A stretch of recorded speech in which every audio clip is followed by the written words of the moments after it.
7 cards revealed for the Boomsday expansion. First up is Neckreom Vial, 5-mana rogue spell that triggers a friendly minion's death rattle twice. Boomsday has introduced a lot of powerful death rattles, and for this card to work, it needs to be in some sort of combo to gain a ton of value. That could be summoning 2 7/7 dragons or spawning 4 minions with the cube. The strong death rattle minions give this card a chance at seeing play, but it's still going to be tough. It's lackluster just on any old death rattle, and I still don't really see a combo worth playing with this card or a viable OTK, so I don't think it's going to see any play. Next up is Petal Florist, 7-mana 4/4 druid minion, where at the end of your turn reduce the cost of a random minion in your hand by 7. Speaking of combo cards, this Emperor Thaurissan-like effect is a little bit more finicky, only applying to a random minion at a time, but for druid, that's alright. First step to getting a combo is surviving long enough to draw the card, which druid can do for now, but we'll see if it can handle the aggro next expansion. The high cost of Florist makes it harder to empty your hand of any minions that aren't part of your combo, but I think a smart druid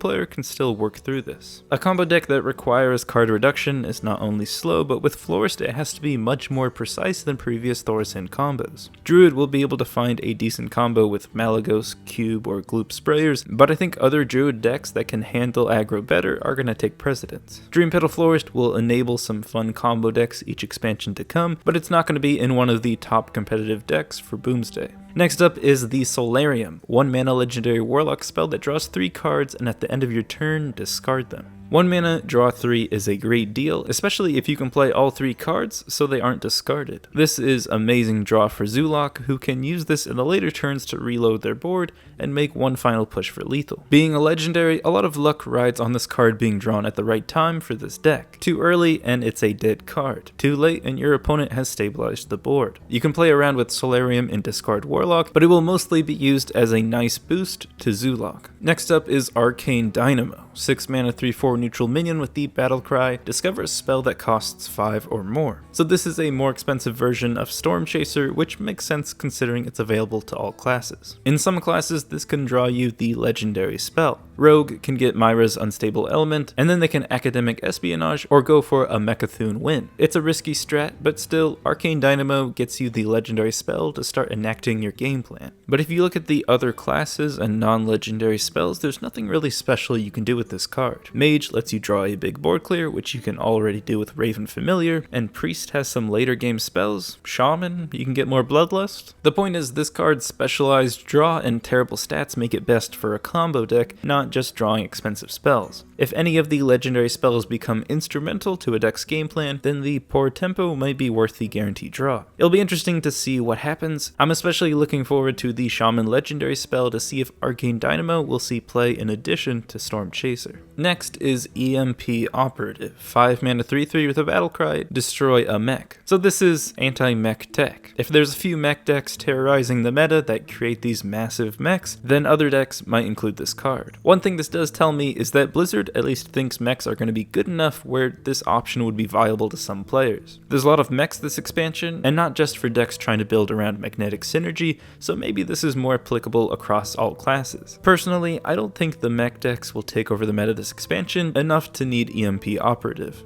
Next up is Meteorologist, 6-mana 3/3 minion for mage with the battle cry. For each card in your hand, deal 1 damage to a random enemy. So again, this is for that drawing mage, and in this case you actually want to have a lot of cards in your hand so that you can deal damage to a random enemy. The problem with this card is it's a single random enemy. So if you have 2 cards in your hand, or if you have 7 cards in your hand, it doesn't really matter if it's going to hit a Firefly. This doesn't work in aggro because of the terrible stats, cost, and randomness. It doesn't work in control because it's not really that valuable. And again, it's still too random to include in tempo. It's a pretty trash booty card, and I think it's going to be one of those that you just forget and it never sees play. And last up is Omega Mind, 2-mana 2/3 Shaman minion with the battle cry. If you have 10 mana crystals, your spells have lifesteal this turn. This works similar to Halaziel, but it's just a 1-turn effect in the late game. Comboing this with Volcano is like also getting a better healing rain, so that's kinda nice. Lightning Storm can also be some good heal, but no matter what spell you use with this card, it's still a little clunky. Not only do you have to get to 10 mana, but you also need to combo this with Shaman's Limited Removal,